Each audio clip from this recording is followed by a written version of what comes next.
نحمده ونصلي ونصلي ونصلي على رسوله الكريم أما بعد فأعوذ بالله من الشيطان الرجيم بسم الله الرحمن الرحیم۔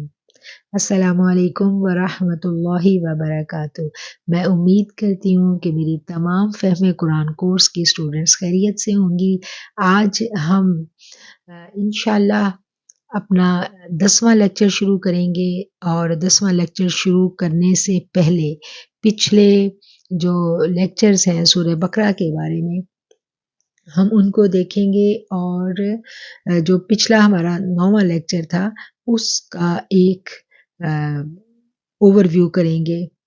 ہم نے جب سورہ بقرہ کو پڑھنا شروع کیا تو ہم نے دیکھا کہ 5ویں رکوع کے بعد اللہ کریم کا جو انداز تھا وہ تھوڑا سا یہاں پر مختلف نظر آتا ہے۔ 5ویں رکوع سے لے کے 10ویں رکوع تک اللہ کریم کا جو انداز ہے وہ خطابانہ ہے، اور مخاطب یہودی قوم ہے۔ جہاں پر یہودیوں کو مخاطب کر کے اللہ تعالیٰ نے جو نعمتیں ان پر کی تھیں ان کی یاد دہانی کرواتے نظر آتے ہیں۔ اور یہ سورہ بقرہ ایک طویل سورت ہے، اس لیے اس کو سمجھنے کے لیے اگر ہم اس کو مختلف جو اس کے موضوعات ہیں ان کے حوالے سے سمجھیں گے تو ہمیں آسانی ہوگی۔ یہ ہمیں یاد رہنا چاہیے کہ 5ویں رکوع سے ٹاپک جو ہے وہ بدل جاتا ہے، وہاں پر مخاطب یہودی آ جاتے ہیں، اور ان کو جو اللہ تعالیٰ نے ایک جب 5واں رکوع شروع ہوتا ہے تو اس کی جو آیت ہے ہم دیکھتے ہیں کہ یا بنی اسرائیل اذکروا نعمتی التی انعمت علیکم واوفوا بعہدی اوفی بعہدکم وایای فارہبون۔ تو یہ کیا انداز ہے اللہ کا؟ یہ انداز جو ہے یہ دعوت کا انداز آ گیا کہ اے بنی اسرائیل میری اس نعمت کو یاد کرو جو میں نے تم پر کی تھی، اور میرے ساتھ جو تمہارا عہد تھا اس کو پورا کرو۔ تو میرا جو عہد تمہارے ساتھ ہے میں اس کو پورا کروں گا۔ تو بنی اسرائیل کی کتابوں میں آنے والے نبی کے بارے میں وعدیں موجود تھیں، اور ان کو بتا دیا گیا تھا کہ جو آخری نبی جو آئیں گے وہ ان کی ساری نشانیاں موجود تھیں، اور ان کو یہ کہا گیا تھا کہ تم نے اس نبی کی پیروی کرنی ہے، اور اس نبی کی پیروی کرنے پر ہی تم امت جو ہے پھر دوبارہ سے جو جس مقام سے تم گرائے گئے ہو تمہیں وہ مقام تبھی ملے گا جب تم اس امت کی اس رسول کی پیروی کرو گے۔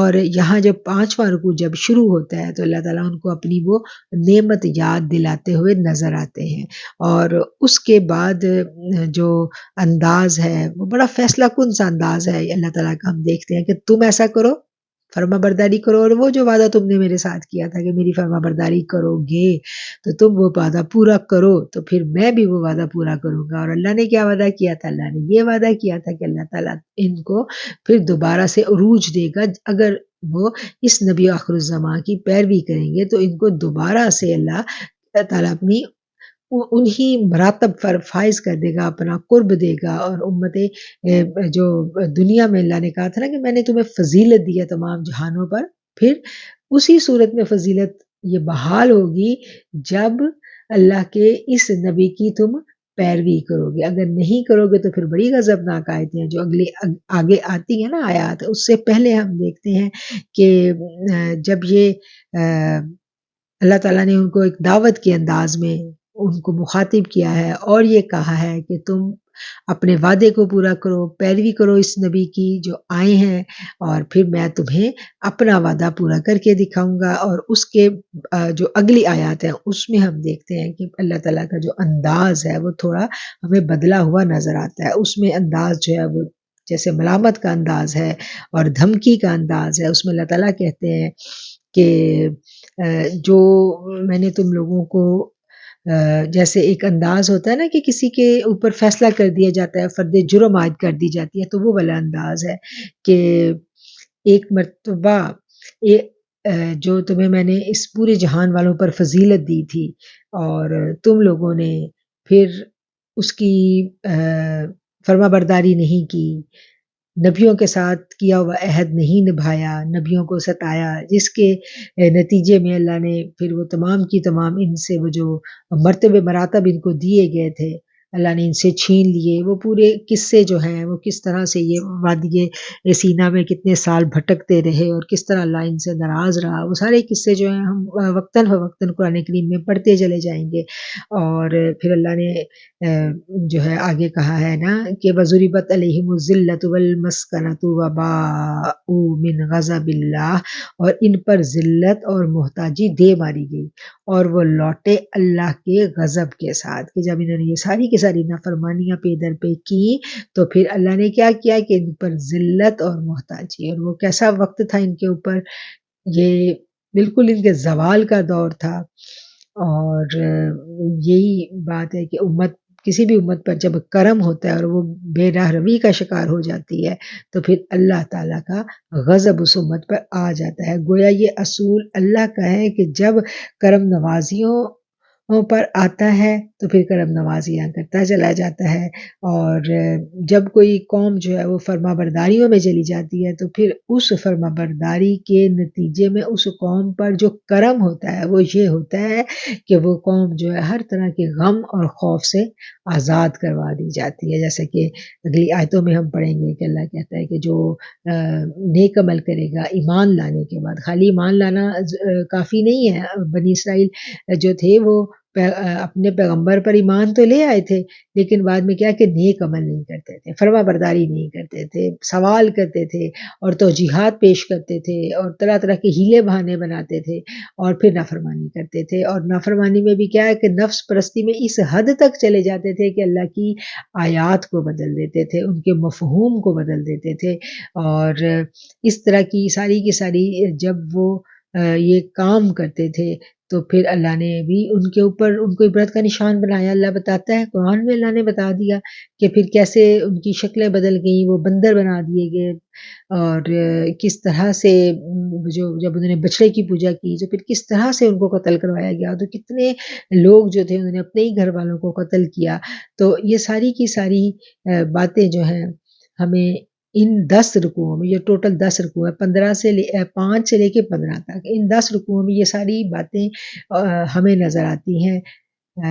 کون کون سے موضوع ان 10 رکوعوں میں کور ہوئے؟ پہلی بات کہ بنی اسرائیل کے اوپر جو اللہ تعالیٰ نے نعمتیں کی تھیں اللہ نے ان نعمتوں کو گنوایا ہے، اور ان نعمتوں کو گنوانے کے بعد اللہ نے بتایا کہ یہ میں نے نعمتیں کی اور تم نے نافرمانی کی، اور نافرمانی کرنے پر پھر کیا تھا کہ یہ اللہ کا عذاب ہے، اور ساری ہسٹری ان کے پاس موجود تھی نا، تو یہ ساری کی ساری باتیں جو ہے وہ نبی آخر الزماں جو ہے ان کے اوپر وحی کی جا رہی ہیں اور وہ ان کو بتا رہے ہیں۔ دوسری بات کیا تھی ان کی کہ اللہ نے ایک اصول وضع جو ہے اپنا ایک قانون ان آیتوں میں، ان 10 رکوعوں میں اللہ نے اپنا ایک قانون ہمیں بتا دیا۔ کیا قانون؟ وہ ایسا قانون ہے کہ جو رہتی دنیا تک جب تک قرآن رہے گا وہ قانون ہر قوم کے لیے، ہر دور کے مسلمانوں کے لیے رہے گا، کیونکہ یہ بنی اسرائیل کے واقعات جو مسلمانوں کو سنائے جا رہے ہیں اس لیے سنائے جا رہے ہیں تاکہ مسلمان اس سے عبرت پکڑیں اور اپنی اصلاح کریں، کیونکہ پہلے امت وسط اور جو جہان والوں پر جو فضیلت دی گئی تھی، جو اللہ نے اپنا نائب مقرر کیا تھا، اللہ نے اپنے انبیاء بھیجے تھے وہ بنی اسرائیل میں بھیجے تھے، ٹھیک ہے، یہود کی قوم تھی، اور اس کے بعد اللہ تعالیٰ نے جو لیڈرشپ دی، جو اپنی خلافت دی وہ امت مسلمہ کو دی، اور ایک قوم سے خلافت لے کے دوسری قوم کو دی گئی، تو پرانی قوم جس وجہ سے معزول کی گئی اس کے تمام جو وجوہات ہیں وہ قرآن میں وقتاً فوقتاً اللہ تعالیٰ بیان کرتے ہیں، اور یہاں پر ان رکوعوں میں جو ہے وہ ساری کی ساری ہمیں نشانیاں، وہ باتیں نظر آتی ہیں جس کی وجہ سے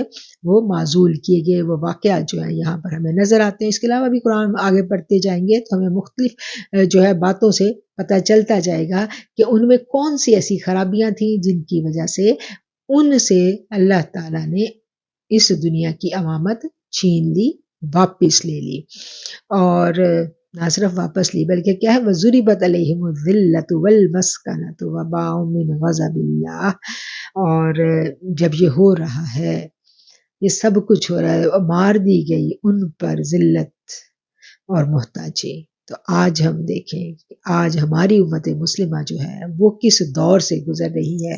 آج ہم بھی ایسے ہی وقت سے گزر رہے ہیں جب بحیثیت امت ہم زوال کا شکار ہیں، اور آج ہم پر بھی بالکل وہی والے حالات ہمیں سمجھ میں آ رہے ہیں. وہی یہ ساری کی ساری آیتیں لگ رہے ہیں آج ہی ہمارے لیے اتری ہیں. وَضُرِبَتْ عَلَيْهِمُ الذِّلَّةُ وَالْمَسْكَنَةُ وَبَاءُوا مِنْ غَضَبِ اللَّهِ. آج امت مسلمہ جو ہے وہ انتہائی زوال کی پستیوں کا شکار ہے، اور کہیں پر بھی ہمیں اللہ کے دین کی اصلی شکل رائج نظر نہیں آ رہی. مسلمان دنیا میں کثرت ہونے کے باوجود کتنے کمزور ہیں، یہ میں بھی جانتی ہوں اور یہ بات آپ بھی جانتے ہیں. حالانکہ بنی اسرائیل کو بھی جب اللہ نے کیا کہ انی فضلتکم علی العالمین، کہ میں نے تمہیں تمام جو ہیں دنیا والے ان پر فضیلت دی تھی، اور پھر وہ فضیلت اللہ نے امت مسلمہ کو بھی دی تھی. امت مسلمہ نے بھی بڑے عروج کا دور دیکھا ہے، اور اس عروج کے دور کے بعد جو ہے یہ اپنے ہی ہاتھوں کی کمائی ہے کہ جب ہم قرآن کو چھوڑ گئے، قرآن کو بدل گئے، قرآن پڑھنے کے لیے رہ گیا لیکن عمل کے لیے ہمارے قلوب سے نکل گیا، تو پھر کیا ہے کہ ہم زوال پذیر ہوتے چلے گئے. اور پھر آگے ہم دیکھتے ہیں کہ 74 نمبر جب آیت آتی ہے تو اس میں اللہ تعالیٰ جو ہے وہ فرماتے ہیں دلوں کی سختی کے بارے میں. اور دلوں کی سختی جو ہے ہم دیکھتے ہیں کہ وہی بات ہے کہ یہ قرآن ہمارے لیے بھی ہے، اور ہم سے جو پہلے آنے والے تھے ان کے لیے بھی یہی قرآن تھا. ہر دور کے لیے یہی قرآن ہے، اور اسی قرآن سے ہی ہم نے تمام کا تمام لیسن لینا ہے، تمام سبق لینا ہے.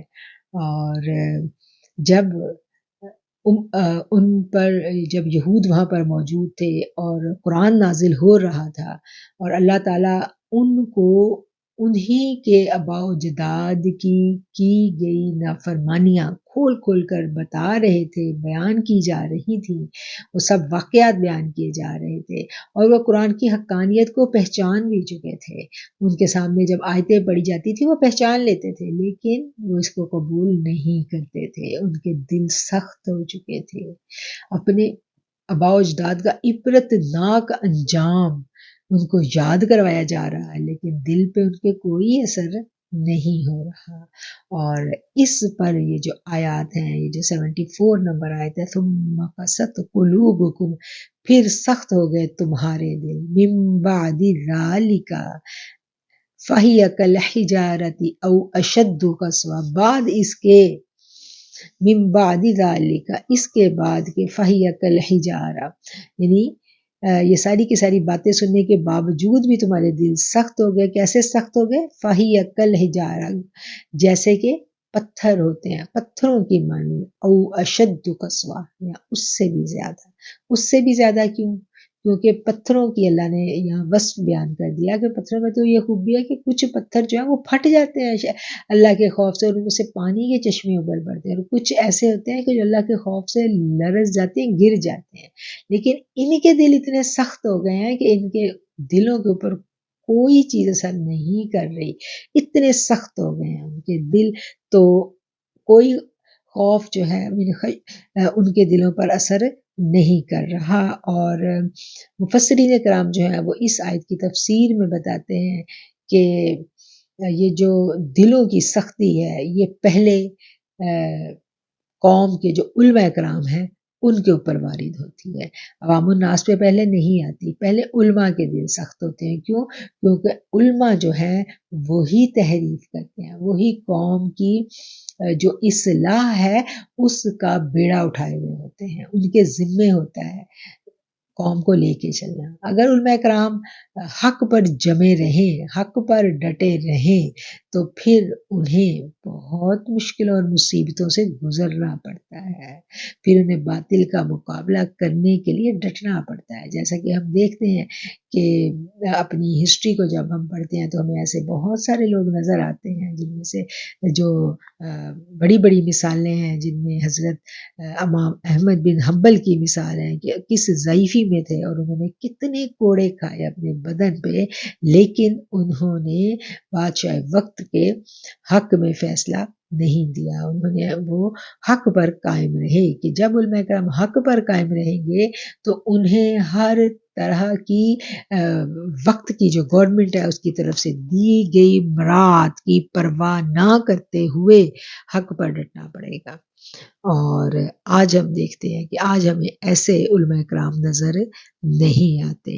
اور علماء کرام وہ ہوتے ہیں جن کے پاس کتاب کا علم ہوتا ہے اور وہ اس کے تمام رموز و اوقاف جو ہیں وہ اس کو جانتے ہوتے ہیں. وہ قرآن کو کتاب کو سمجھتے ہوتے ہیں کہ اللہ کیا کہہ رہا ہے، اور اس سمجھ بوجھ کے باوجود وہ کیا کرتے ہیں، وہ تھوڑے سے فائدے کے لیے، تھوڑا سا فائدہ ابھی ہم نے پیچھے آیتوں میں پڑھا ہے نا کہ دنیاوی فائدہ، کچھ مال و متاع لے کر کیا کرتے ہیں کہ اللہ کے حکم کو چھپا جاتے ہیں اور اپنی خواہش نفس کے مطابق جو ہے وہ قوانین نکال لیتے ہیں. آج بھی یہی ہو رہا ہے نا، امت مسلمہ میں بھی سب کچھ یہی ہو رہا ہے کہ حق جو ہے اس کو تمام علماء کرام پہچانتے ہیں. جتنے مکاتب فکر ہیں ان سب نے قرآن کو پڑھا ہے، ان سب نے قرآن کو سمجھا ہے. اس کے باوجود ہم دیکھتے ہیں کہ کوئی بھی مکتبہ فکر دوسرے مکتبہ فکر کو جھوٹا ثابت کرنے میں کوئی کسر نہیں اٹھا رکھتا. اپنی مرضی کی باتیں، اپنی جو تھاٹ ہے اس کے اوپر اڑے رہنا، یہ بات اسلام کا مزاج نہیں ہے. اسلام تو سب سے پہلے نفی کروا دیتا ہے اپنی ہر طرح کی تھاٹ کی، اپنے ہر طرح کے مفاد کا. اسلام تو جب ہم نے کلمہ پڑھ لیا تو جو اللہ کی بات ہے اس کے آگے اور کوئی بات نہیں ہے، جو رسول اللہ صلی اللہ علیہ وسلم نے فرما دیا اس کے آگے کوئی بات نہیں ہے. یہ کیا ہے کہ یہ علماء اکرام ہی ہوتے ہیں امت کے جن کے دل سب سے پہلے سخت ہوتے ہیں، اور وہ جو حق بات ہے اس کو اس طرح کھول کر بیان نہیں کرتے تمام پہلوؤں سمیت جیسا کہ اس کو بیان کرنے کا حق ہے. وہ کچھ چھپا جاتے ہیں، کچھ مفہوم اور معنی بدل دیتے ہیں، اور کیا ہے کہ کچھ بیان کر دیتے ہیں. تو اسلام کیا کہتا ہے؟ اسلام تو کہتا ہے کہ اسلام میں پورے کے پورے داخل ہو جائے، تو وہ پورے کے پورے داخل نہیں ہوتے. اب عوام تو ان کو پیروی کر رہی ہے نا، عوام تو ان پہ پورے کا پورا عوام بھروسہ کیے ہوئے ہوتی ہے، اپنے عالم دین کے اوپر عوام کا پورا بھروسہ ہوتا ہے. تو جب وہ اپنے علماء کرام پر بھروسہ کرتی ہے عوام، تو پھر جب علماء گمراہ ہوتے ہیں تو کیا ہے کہ عوام بھی گمراہ ہو جاتی ہے، کیونکہ عوام نے خود سے اس طرح ریسرچ نہیں کی، خود سے اس طرح انہوں نے تحقیق نہیں کی اللہ کے کلام کی، اور انہوں نے بھروسہ کیا.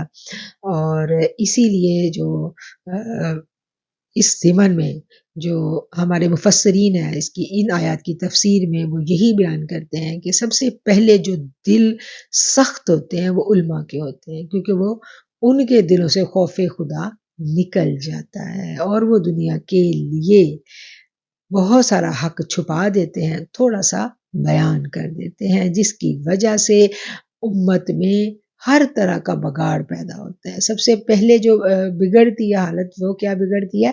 وہ اخلاقی اقدار جو ہیں وہ ختم ہو جاتی ہیں، لا اینڈ آرڈر ختم ہو جاتا ہے، اور پھر ہوتے ہوتے اسلام کی اصل شکل مسخ ہو جاتی ہے.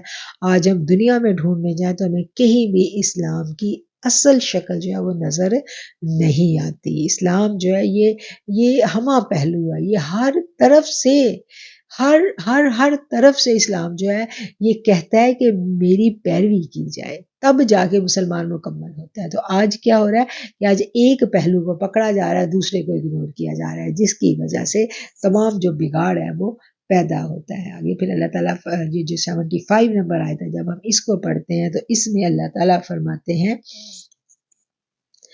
أَفَتَطْمَعُونَ أَن يُؤْمِنُوا لَكُمْ وَقَدْ كَانَ فَرِيقٌ مِّنْهُمْ يَسْمَعُونَ كَلَامَ اللَّهِ ثُمَّ يُحَرِّفُونَهُ مِن بَعْدِ مَا عَقَلُوهُ وَهُمْ يَعْلَمُونَ. پھر کیا تم توقع رکھتے ہو کہ وہ مان لیں گے تمہاری خاطر؟ ان میں سے ایک فریق اللہ کا کلام سنتا ہے پھر وہ اس کو بدل ڈالتے ہیں اس کو سمجھ لینے کے بعد، اور وہ جانتے ہیں۔ اب یہ آیت جو ہے دیکھیں، یہ پچھلی دفعہ بھی ہم نے اس آیت کو پڑھا تھا، اور اس کو جب ہم تھوڑا سا اس پہ غور کرتے ہیں تو ہمیں یہ پتہ چلتا ہے کہ یہ آیت جو ہے، ہم اس پہ غور و فکر کریں تو ہمیں یہ لگے گا کہ جیسے یہ آیت آج ہی نازل ہوئی ہے کہ افتطمعون ان یؤمنون لکم، کہ وہ لوگوں جو ایمان لائے ہو، کیا تم یہ توقع رکھتے ہو کہ یہ تمہاری دعوت پر ایمان لے آئیں گے؟ حالانکہ ان میں سے ایک گروہ کا شیوا یہ ہے کہ اللہ کا کلام سنا اور پھر جان بوجھ کر دانستہ اس کو بدل دیا۔ اب اس کی ہم نے تفسیر پچھلی دفعہ بھی پڑھ لی تھی اور سمجھ لی تھی کہ یہ جو لوگ، جن لوگوں نے اہل یہود میں سے جن لوگوں نے اسلام کو قبول کر لیا تھا، وہ کیا کرتے تھے کہ وہ اپنے ساتھیوں کے پاس جاتے تھے، اپنے علماء کرام کے پاس جاتے تھے اور ان کو جا کے کہتے تھے کہ دیکھو ہم نے اس چیز کو ایسے سمجھا ہے اور تم تو ہم سے زیادہ جانتے ہو، اب تم آؤ۔ اور وہ بڑے شوق سے جاتے تھے اور بڑی امید لے کے جاتے تھے کہ اب یہ ہماری بات ضرور مانیں گے اور اب یہ دعوت حق کو قبول کر لیں گے۔ لیکن کیا ہے کہ وہ تو نہیں قبول کرتے تھے، تو جس کے اوپر پھر اللہ تعالیٰ نے ان کو مخاطب کر کے یہ کہا ہے کہ اے مسلمانوں، کیا تم یہ توقع رکھتے ہو کہ ایمان والو، کیا تم یہ توقع رکھتے ہو کہ یہ تمہاری دعوت پر ایمان لے آئیں گے؟ حالانکہ ان میں سے ایک گروہ کا یہ شیوا رہا، یعنی یہ پہلے سے یہ کام کرتے رہے ہیں۔ کیا کام کرتے رہے ہیں؟ کہ اللہ کا کلام سنتے ہیں اور اس کو جان بوجھ کر دانستہ بدل دیتے ہیں۔ آج بھی ہم دیکھیں تو آج بھی جب عوام الناس کے آگے حق کی بات رکھی جاتی ہے، تمام آیات ان کے سامنے کھول کر رکھی جاتی ہیں، تو وہ عوام الناس جو ہے وہ اس کو جب پڑھ لیتی ہے، سمجھ لیتی ہے، تو وہ اپنے علماء کے پاس جاتی ہے، وہ کہتی ہیں آپ نے تو ہمیں یہ بات نہیں بتائی۔ دیکھیں نا، جب یہ اگر تمام علماء کرام تحقیق کا انداز اپنائیں اور قرآن کے ساتھ اللہ سے ڈرتے ہوئے جڑ جائیں تو پھر امت میں کہیں کوئی تفرقہ نظر ہی نہ آئے، تمام امت یکجا رہے۔ اور رہی تھی نا خلفائے راشدین کا دور، ہم دیکھیں تو امت تو ایک ہی تھی، کلمہ ایک ہے، قرآن ایک ہے، رسول ایک ہے، تو امت میں تفرقہ کیوں ہے؟ نہیں ہونا چاہیے نا۔ تو یہ تفرقہ جب نکلتا ہے دلوں سے، جب تحقیق کا انداز انسان اپناتا ہے، ہر پہلو سے تحقیقی انداز میں جب سٹڈی کرتا ہے تو پھر ساری باتیں سمجھ میں آنے لگتی ہیں، اور جب سمجھ میں آنے لگتی ہیں تو پھر وہ شوق سے جو ہے اپنے علماء کے پاس جاتے ہیں کہ دیکھیں یہ بات اس طرح ہے، یہ بات اس طرح، تو پھر وہ کیا کرتے ہیں، پھر وہ حق کو قبول کرنے سے انکار کر دیتے ہیں۔ کیونکہ اگر وہ مان لیں تو پھر کیا ہے کہ پھر ان کے اپنے بہت سارے مفادات جو ہیں ان پہ زد پڑ رہی ہوتی ہے۔ تو یہاں پر جو یہود ہیں ان کا یہ سٹائل بیان کرتا ہے قرآن، اور آج بھی ہم دیکھتے ہیں تو آج بھی یہ سٹائل ہمیں اپنے معاشرے میں نظر آتا ہے، کیونکہ جو قرآن کریم ہے، جو اللہ کی آیات ہیں، ان کے معنی و مطالب کو بدلنا کسی عام بندے کے بس کی بات نہیں ہے۔ عام بندے میں اتنی جرت نہیں ہوتی کہ وہ ان کے مفہوم کو بدل سکے، یہ علماء ہی بدلتے ہیں، یہ جن کے پاس بڑا علم ہوتا ہے وہی بدل سکتے ہیں۔ عام بندہ تو بدل ہی نہیں سکتا، عام بندہ تو ڈرتا ہے، خوف زدہ ہوتا ہے، اس کو تو پتہ ہی نہیں ہوتا، وہ تو اتنی باریکیاں نہیں جانتا نا۔ تو یہود میں بھی جو تھے، جو ان کے مختلف لوگ تھے، منافقین بھی تھے ان میں، اور جو وہ منافقین تھے انہوں نے کیا کیا تھا کہ دعوت حق کو پہچان لیا تھا، اور اب کیا ہے کہ جب اگر وہ دعوت حق کو پہچان کر اس کو قبول کر لیتے تو پھر انہیں ڈٹنا پڑنا تھا، اپنے قبیلوں کے آگے، اپنے خاندان کے آگے، بہت سارے ان کے مفادات تھے، ان کی روزگار تھا، ان کی پراپرٹیز تھیں، اور اپنے ہی جو رشتہ دار اور قریبی لوگ تھے ان کے سامنے ان کو فیس کرنا پڑتا تھا انہیں، تو وہ کیا کیا کہ وہ پہچان لیا اور خاموش ہو گئے۔ پھر بہت سارے لوگ تھے، ان کے پاس سرداری تھی، ان کے علماء اکثر جو ان کے علماء ہوتے تھے وہ اپنے قبیلے کا سردار ہوتا تھا، تو وہ ان کو سرداری سے بھی سم ٹائم ان کی سرداری بھی خطرے میں پڑ سکتی تھی، تو جس وجہ سے وہ کیا تھا کہ وہ اس چیز کو قبول کرنے کے لیے تیار نہیں تھے۔ وہ جب رسول اللہ صلی اللہ علیہ وسلم کے پاس آتے تو دین کی باتیں سن کر کہتے کہ ہاں یہ باتیں تو ہماری کتابوں میں بھی لکھی ہوئی ہیں، لیکن جب وہ واپس اپنے علماء کے پاس جاتے تھے تو پھر ان کے علماء جو ہیں وہ انہیں ڈانٹ کر خاموش کروا دیتے، اور جو ان لوگوں کی گفتگو ہوتی آپس میں، جو رسول اللہ صلی اللہ علیہ وسلم کے پاس آتے اور واپس اپنے علماء کے پاس جاتے، جو ان کی باہمی گفتگو ہوتی، اس گفتگو کو آیت نمبر یہ 75 سے لے کر 78 تک جو آیات ہیں ان میں بیان کیا گیا ہے۔ 78 تک کی آیات کو اگر ہم غور سے دیکھیں، اس کو آپ لوگ ریوائز کریں، تو ان آیات میں یہی مضمون جو ہے وہ بیان کیا گیا ہے۔ اور اس سے آگے ہم دیکھتے ہیں 78 نمبر آیت، اس میں اللہ تعالیٰ فرماتے ہیں کہ وَمِنْهُمْ أُمِّيُّونَ لَا يَعْلَمُونَ الْكِتَابَ إِلَّا أَمَانِيَّ وَإِنْهُمْ إِلَّا يَظُنُّونَ، اور ان میں سے کچھ ان پڑھ ہیں جو کتاب نہیں جانتے سوائے چند آرزوؤں کے، اور وہ صرف گمان سے کام لیتے ہیں۔ اب یہ والی آیت جو ہے 78 نمبر آیت، اس آیت کو جب ہم دیکھیں تو یہ بہت بہت زیادہ اس میں ایسی خشیت دل پہ طاری ہو جاتی ہے، ایسا خوف دل میں آنے لگتا ہے، اس لیے کہ نبی کریم صلی اللہ علیہ وسلم نے فرما دیا تھا کہ جو جو برائیاں بنی اسرائیل میں ہوں گی وہ تمام برائیاں میری امت میں بھی آئیں گی۔ تو آج ہم اسی دور سے گزر رہے ہیں کہ جب امت مسلمہ میں بھی یہ تمام جو رنگ ہے ہمیں نظر آ رہا ہے، اور ان آیتوں پہ جب ہم غور کرتے ہیں وَمِنْهُمْ أُمِّيُّونَ لا یعلمون الکتاب، امیون جو ہے یہ لفظ مشرکین مکہ کے لیے بولا جاتا تھا، لیکن یہاں یہود کے لیے بولا جا رہا ہے۔ حالانکہ یہود تو پڑھے لکھے تھے، مدینہ شریف کے یہود جو تھے ان کے بارے میں ہمیں پتہ چلتا ہے کہ وہ تو تعلیم یافتہ تھے، اور امی کا لفظ جو ہوتا ہے وہ بالکل ان پڑھ کے معنی میں آتا ہے۔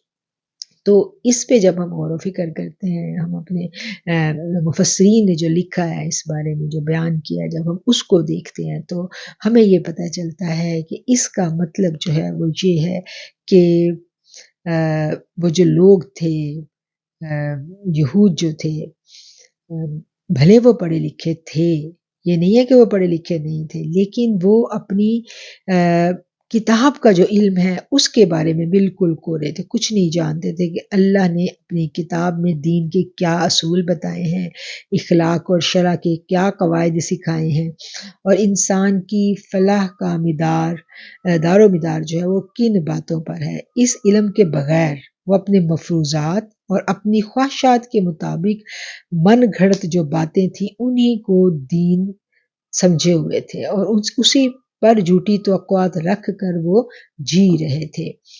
اور یہ جو لفظ آتا ہے امیون، اور اگلا لفظ جو آتا ہے الا امانیہ، ان دونوں لفظوں کو جب ہم دیکھیں تو امیون اور جو امانیہ جو ہے، ان دونوں لفظوں پر جب ہم غور کرتے ہیں تو ہمیں پتہ چلتا ہے کہ ان میں سے اللہ تعالیٰ جو ہے یہ کہتے ہیں وَمِنْهُمْ أُمِّيُّونَ، اور ان میں ایک دوسرا گروہ امیوں کا ہے۔ امی کیا ہے؟ ویسے تو امی پڑھے لکھے کو جو بالکل ان پڑھ ہے اس کو کہتے ہیں، لیکن یہاں پر چونکہ یہودی ویسے تو پڑھے لکھے تھے، پڑھنا لکھنا جانتے تھے، لیکن دین کا حقیقی علم جو تھا وہ انہیں نہیں تھا، وہ ان کے صرف علماء کے پاس ہی تھا۔ تو آج آپ دیکھیں کہ ہم مسلمان جو ہیں، ہماری بھی پی ایچ ڈی تک ہم کر لیتے ہیں، لیکن دین کا جو علم ہے اس کو سیکھنے کے لیے ہم نے وقت نہیں لگایا ہوتا، محنت نہیں کی ہوتی۔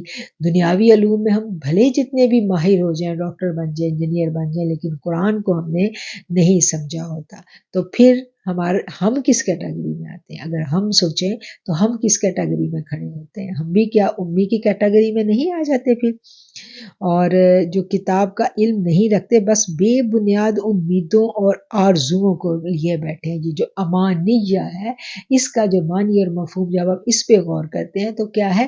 بے بنیاد امیدیں، خواہشات، اور کیا کہنا چاہیے کہ ایسی آرزوئیں کہ جن کا کوئی وجود نہیں ہے، کوئی وجود نہیں ہے جن کا، انہوں نے خود ہی وہ باتیں سوچ لی، اپنے ذہنوں میں بنا لی، اور پھر اسی کے اوپر وہ قائم و دائم ہے. یعنی جب آپ اللہ کی کتاب کو پڑھ لیتے ہیں تو پھر کتاب ہی کا جو قانون ہے وہ چلے گا.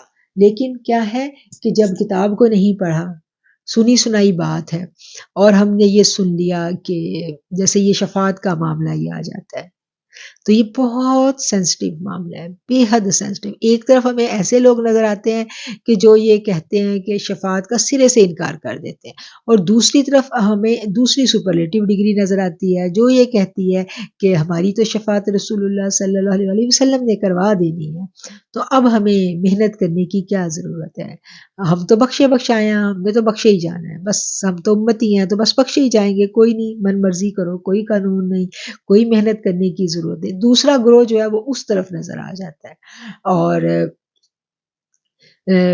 کیا کہنا چاہیے، بس زبانی ہم نے کلمہ پڑھ لیا اور پوری زندگی نفس کی پیروی کی، اور شفاعت کے اوپر ہم تکیہ لگا کے بڑے پر امید بیٹھ گئے کہ ہماری تو شفاعت ہو جانی ہے.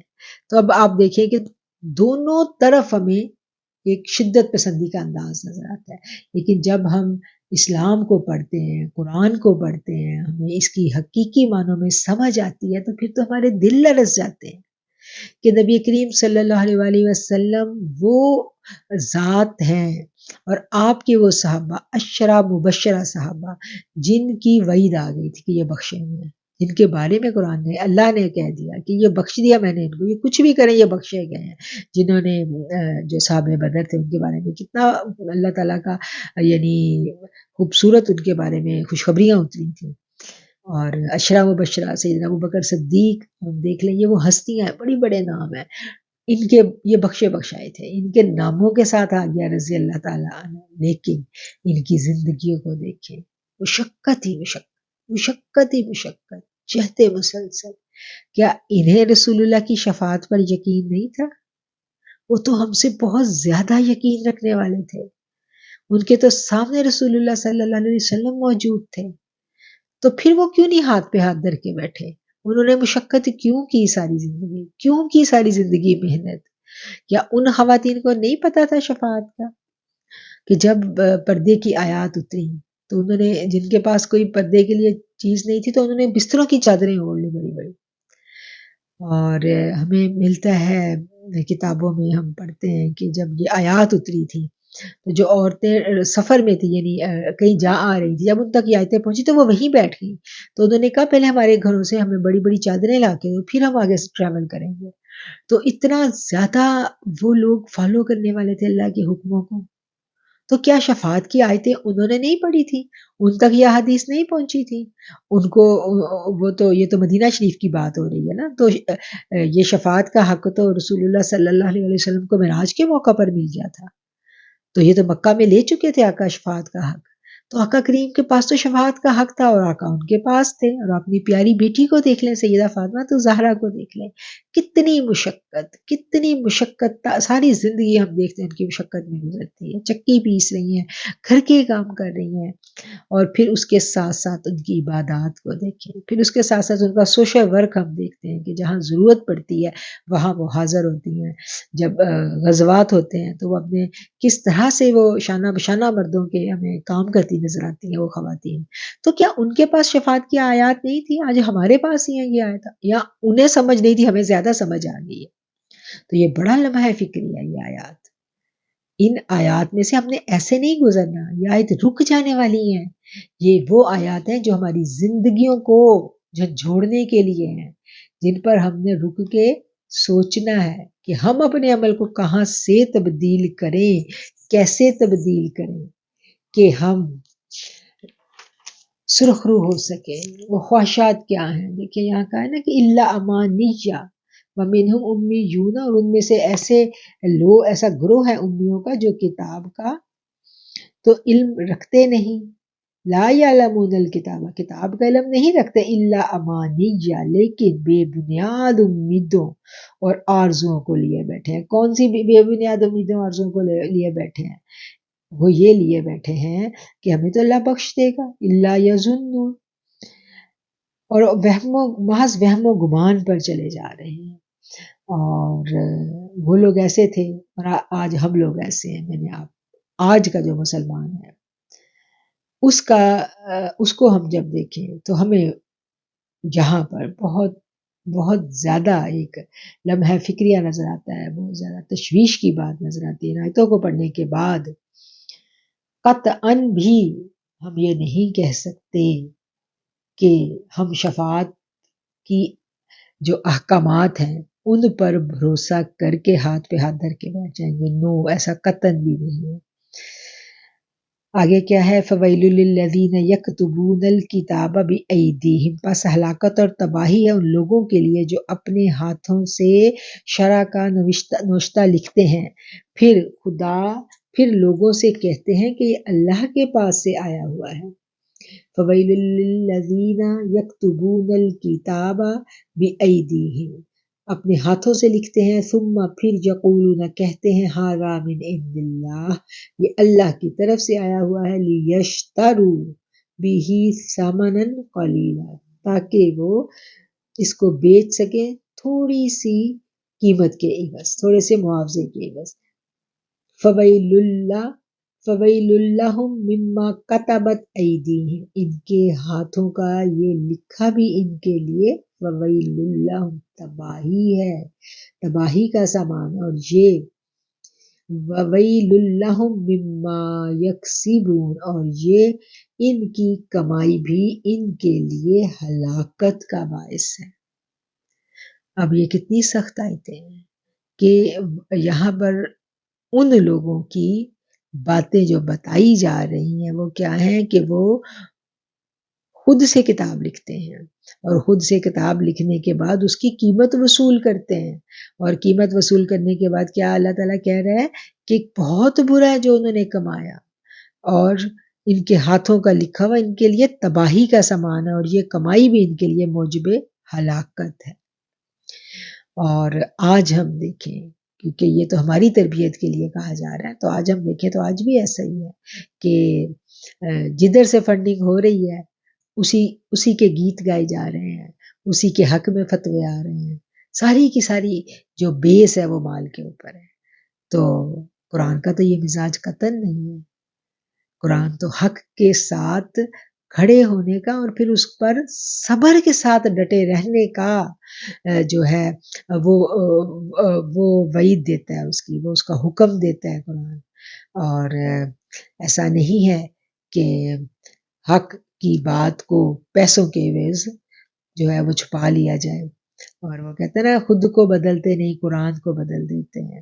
تو پرانے زمانے میں وہ لوگ، ان کے علماء کیا کرتے تھے، پیسے لے کے آیات کو بدل دیتے تھے. اب ہمارے ہاں کیا ہوتا ہے، آیات تو بدلی نہیں جا سکتی کیونکہ اللہ نے اس کی حفاظت کا ذمہ لیا ہے، تو ہمارے ہاں ان کا مفہوم بدل دیا جاتا ہے، ان کے معنی اور مطالب بدل دیے جاتے ہیں.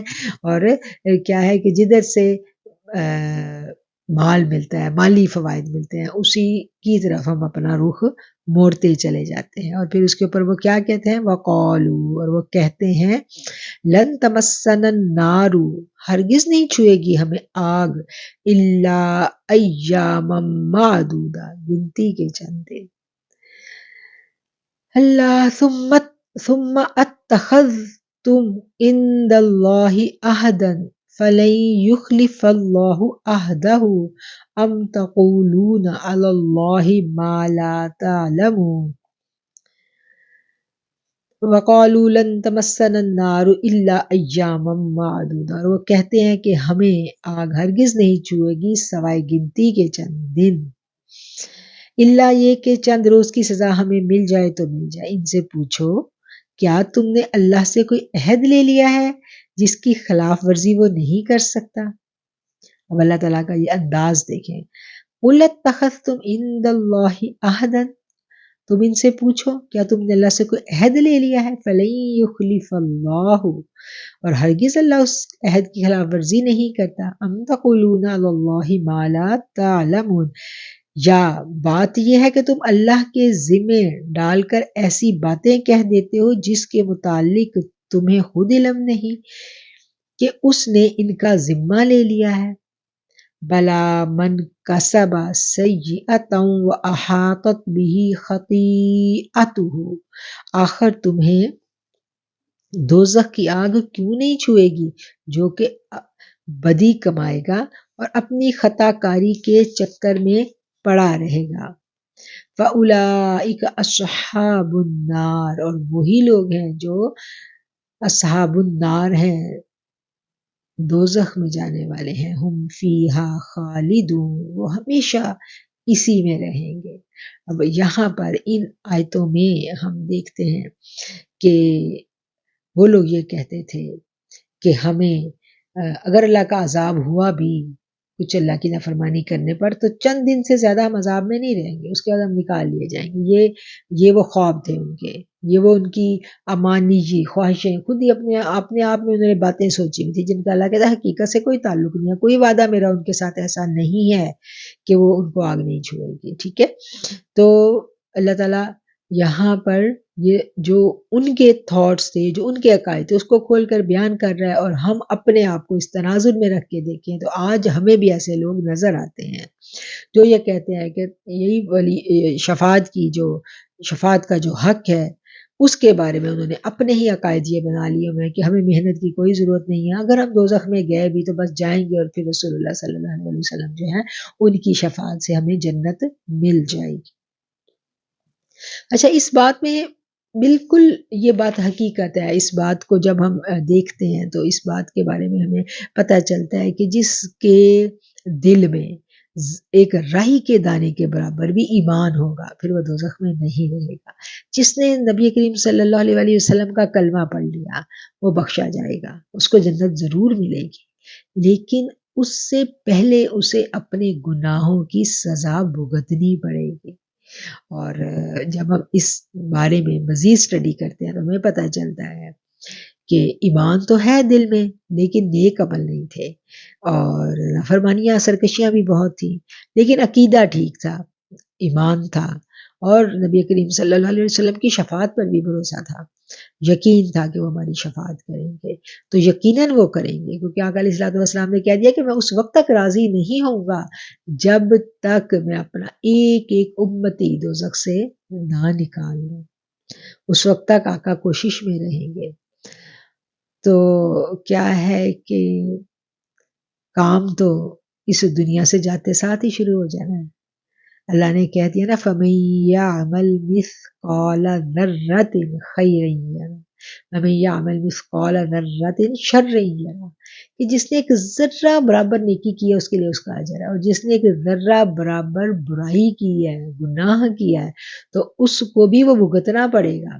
اب کیا ہے کہ ہم قبر میں جاتے ہیں، قبر میں سوال جواب شروع ہو جاتے ہیں، اور وہاں پر پھر حقوق العباد شروع ہو جاتے ہیں، جو ہم نے کسی کا حق مار کے آئے ہیں قبر میں، نافرمانیاں کر کے آئے ہیں، نمازیں جان بوجھ کے قضا کر کے آئے ہیں، جو غلطیاں کوتاہیاں گناہوں کے بڑے بڑے ہم اپنے ساتھ کیا کہنا چاہیے گٹھڑے بھر کے ہم اپنی قبر میں چلے گئے، تو پھر قبر میں ہی عذاب شروع ہو جائے گا۔ عالم برزخ کا عذاب بڑا خوفناک ہے، بڑا خوفناک ہے۔ جب ہم پڑھتے ہیں عالم برزخ کو تو تب ہمیں پتہ چلتا ہے کہ کتنے زیادہ قبر کے عذاب کے جو فرشتے ہیں، کیسے وہ دہکتے ہوئے انگارے، اور کتنی خوفناک وہ احادیث ہیں جن میں عذاب قبر کا پورا نقشہ کھینچا گیا ہے۔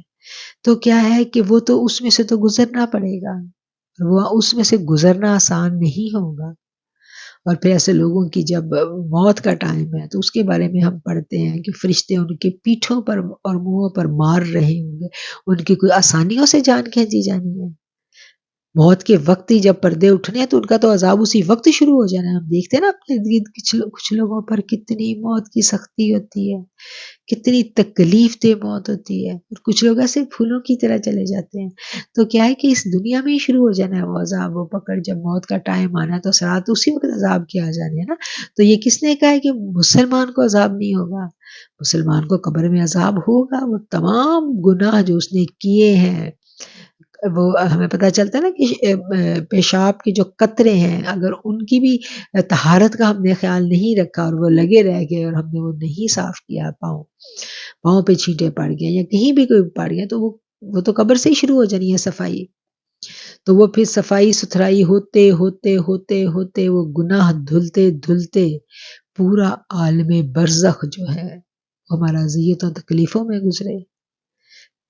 وہ عذاب تو رہے گا قیامت تک. کتنے سال ہو گئے، 1400 سال تو گزر گئے نا.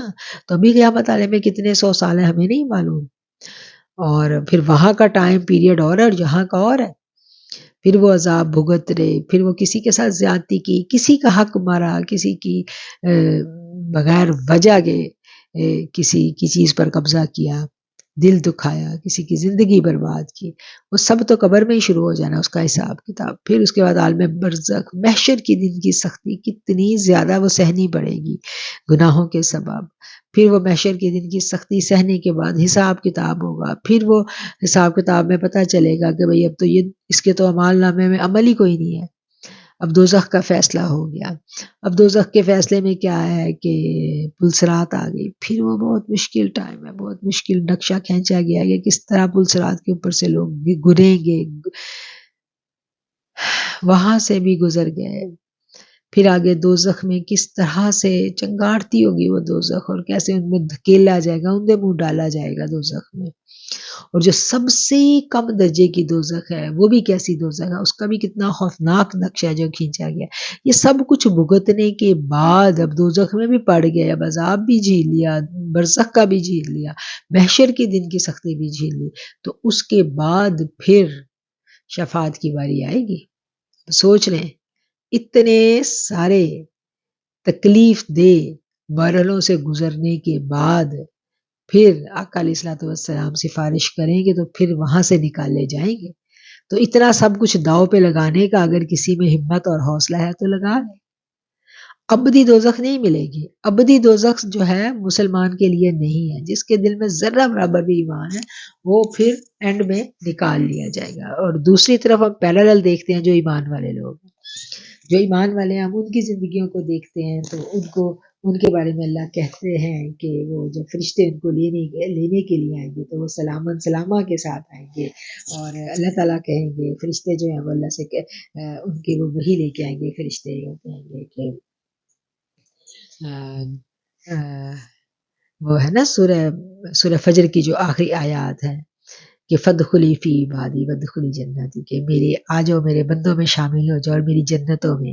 اور خوشبودار مہکتی ہوئی کہتے ہیں کہ پھولوں کی ڈالی جو ہے وہ سنگھائی جائے گی، اور وہ جو خوشبو کی مہک ہوگی وہ مرنے والا محسوس کرے گا اپنی موت کے ٹائم پہ. ہم دیکھتے ہیں نا بہت سارے ایسے واقعات میں ملتے ہیں، ہمیں پتہ چلتا ہے فلاں بندہ فوت ہوا تو بڑی خوشبو کے جھونکے آئے تھے. تو ابھی بھی جب جو لوگ ذکر اذکار کرتے ہیں تو وہ کہتے ہیں نا کہ جب ہم بہت زیادہ ذکر کرتے ہیں تو ہمیں خوشبوئیں آتی ہیں. تو خوشبوئیں جو آتی ہیں وہ عام طور پہ فرشتوں کی آمد ہوتی ہے. تو اسی طرح جب نیک شخص کی روح قبض کرنے کا ٹائم آتا ہے تو فرشتے خوشبو کے ساتھ آتے ہیں، انہیں سلامت سلامہ کے ساتھ لے کے جاتے ہیں. پھر وہ آسمانوں پہ اللہ کے حضور لے جایا جاتا ہے. پھولوں میں مہکتی ہوئی جو ہے اس کی روح وہاں پر لے جائی جاتی ہے، اور پھر وہاں سے پھر وہ لایا جاتا ہے. پھر وہ اپنے عالم برزخ میں خوبصورت قبر اس کی ہو جاتی ہے، قبر کھل جاتی ہے، نہ موت میں سختی آئی نہ عالم برزخ میں. جنت کے باغوں میں سے ایک باغ بن جاتی ہے اس کی قبر، اور پھر وہ اس کو اس کا مقام دکھا دیا جاتا ہے. اور پھر فرشتہ اس کو کہتا ہے کہ اب تو عروس کی طرح سو جا. لفظ جو حدیث طویل حدیث ہے اس میں جو لفظ آیا نا کہ اب تم سو جاؤ، کس کی مانند؟ ایک دلہن کی مانند، جیسے دلہن ایک پرسکون نیند سوتی ہے اس طرح سو جاؤ. تو پھر وہ عالم برزخ اتنی خوبصورت ان کی گزرے گی تو وہ ایسے مزے سے وہاں پر سو جائیں گے. قبر خوبصورت ہوگی، روشنیوں والی ہوگی، مہکتی ہوئی ہوگی، کوئی دکھ تکلیف نہیں ہوگا. اور پھر اس کے بعد جو ہے عالم برزخ خوبصورت ہوگی. ان کی قبر کی دائیں جانب ہم پڑھتے ہیں کہ کھڑکی کھل جائے گی، وہاں ان کو خوبصورت جو ہے وہ بستر دیے جائیں گے اور وہ وہاں آرام کریں گے. پھر وہ محشر کے دن تک وہاں سوئے رہیں گے، اور جب اٹھیں گے سور پھونکا جائے گا تو وہ اٹھیں گے. جب اللہ کہتا ہے نا اذا النفوس زوجت، جب نفسیں جب روحیں جو ہے وہ نفوس سے جوڑی جائیں گی تو پھر وہ کہیں گے ہائے ہماری خوابگاہوں سے ہمیں کس نے اٹھا جگایا. وہ یعنی مزے سے سوئے ہوں گے تو کہیں گے ہمیں کس نے جگا دیا. اور پھر ان کو کہا جائے گا فرشتے آئیں گے ان کے لیے سواریاں لے کے. اور ہمیں یہ حدیثوں میں ملتا ہے کہ وہ فرشتے ان کے لیے سواریاں لے کے آئیں گے اور وہ ان کو ان پہ سوار کریں گے، اور وہ سوار کر کے پھر وہ محشر کے دن جو ہے وہ اپنے رب کے پاس لے جائے جائیں گے. تو ایک طرف ایمان والے کی موت دیکھیں، ایمان والے کی قبر دیکھیں، اور ایمان والے کی محشر دیکھیں، سب مزے میں، سب خوبصورت. اور ایمان والا جو ہوگا اس کے جب نبی کریم صلی اللہ علیہ وسلم نے محشر کے دن کی سختیاں بیان کی تو لوگ گھبرا گئے، صحابہ پریشان ہو گئے. تو پھر آقا علیہ الصلوۃ والسلام کی وہ حدیث کا مفہوم ہمیں ملتا ہے کہ آپ نے کہا کہ جو ایمان والے ہوں گے ان کے لیے وہ دن اتنا ہلکا ہوگا جیسے ایک فرض نماز، اور وہ تو اس دن بہت آسانیوں میں ہوں گے، بہت سکون میں ہوں گے.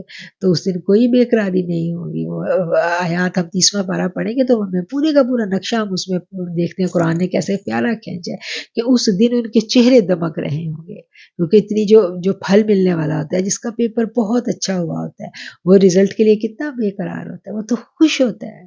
اور وہ تو داہنے ہاتھ والوں میں ہوگا، اس کو تو موت کے وقت ہی پتہ چل گیا تھا کہ میں بخشا ہوں. تو وہ اس کے لیے تو محشر کا دن بڑا مزے کا دن ہوگا، وہ تو ہلکا پھلکا مزے کا. اس کو تو پتہ ہے کہ اب جنت پہ جانا ہے اور وہاں پر میرے رب کا مجھے دیدار ہونا ہے. وہ تو خوش ہوگا، وہ تو بے قرار ہوگا رب کے دیدار کے لیے. وہ تو خوشی خوشی حوض کوثر پہ جائے گا، آقا کے پاس جائے گا، آقا سے جام لے گا حوض کوثر کا. تو اس کا تو محشر کا دن بہت اچھا ہوگا. تو کیا ہے کہ جو جان بوجھ کر اسلام کا جو صحیح رنگ ہے، جو قرآن کا صحیح میسیج ہے، اس کو چھپا لینا، اس کو بدل دینا اور اس میں اپنی خواہشات کے مطابق معنی و مطالب نکال لینا، یہ کہیں بھی دین اسلام اس کی اجازت نہیں دیتا. اس لیے جب جب شفاعت کی بات آئے اس پہ ہمیں یقین ہے، شفاعت پر ہی ہمیں بھروسہ ہے. لیکن اس کے ساتھ ساتھ جو نبی کریم صلی اللہ علیہ وسلم نے اپنے صحابہ کرام کی تربیت فرمائی اور صحابہ کرام کی زندگیاں، ان کی حیات مبارکہ جو ہمارے پاس محفوظ ہیں کتابوں میں، ہم ان کی سٹڈی کریں گے اور ہم اس بارے میں پوری طرح سے ہمیں آگاہ ہونا ہے، ہمیں یہ بات جاننی ہے اور ہمیں اس بات پر عمل کرنا ہے کہ ان کی زندگیاں کیسی تھیں. ان میں شفاعت کے اوپر بھروسہ کر کے کہیں نافرمانی نہیں نظر آتی، کہیں بھی نافرمانی نظر نہیں آتی. ہر جگہ فرما برداری، بھاگ بھاگ کے نیکی کے کام، اور سارے نیکی کے کام کرنے کے باوجود، اطاعت کے باوجود، اللہ اور اس کے رسول صلی اللہ علیہ وسلم کی اطاعت میں حد سے گزر جانے کے باوجود ان کی راتیں مسلوں پر ہوتی تھیں، ان کی آنکھیں آنسوں سے بھری ہوتی تھی، عاجزی اور انکساری ہوتی تھی ان میں، اور وہ خوف میں ہوتے تھے، خشیت الہی میں ہوتے تھے. تو یہ ہے ایک مسلمان کی صحیح صورت. جب وہ قرآن کریم کو پڑھ لیتا ہے اور قرآن کریم کو سمجھ لیتا ہے تو پھر اس کے تمام عقائد جو ہیں وہ درست ہونے لگ جاتے ہیں، اور اس کو پتہ چل جاتا ہے کہ یہ جو لفظ آتے ہیں امیون اور امانیہ، ان کو آپ لوگ انڈر لائن کر لیں اور ان کو آپ اچھا سا سمجھ لیں کہ ان کا کیا مطلب ہے. اور جو عقیدہ شفاعت ہے، جو ہمارا شفاعت کے اوپر بلیو ہے، اس کو بھی ہم نے ان آیات کی روشنی میں ریوائز کرنا ہے، اچھا سا اس بات کو بھی ہم نے سمجھ لینا ہے. آگے ہم دیکھتے ہیں آیت نمبر 82، والذین آمنوا وعملوا الصالحات، اور وہ لوگ جو ایمان لائے، وعملوا الصالحات، اور نیک عمل کیا. اب آپ دیکھیں جہاں پر بھی ایمان کا ذکر آئے گا اس کے ساتھ کیا آئے گا؟ وعملوا الصالحات، نیک عمل. ایسا نہیں ہے کہ صرف ایمان لینے کے بعد بس سارے بیڑے پار ہو گئے، ہمارا کام ہے ایمان لے کے آنا اور اس کے بعد جو ہے وہ ہمارے پیغمبر صلی اللہ علیہ وسلم کی شفاعت ہے اور ہم بخشے گئے. ایسا نہیں ہے. قرآن کیا کہہ رہا ہے؟ ایمان لائے اور نیک عمل کیے. اور جو میں بات کہہ رہی ہوں اس بات کی تصدیق کرتی ہے صحابہ کرام کی حیات مبارکہ.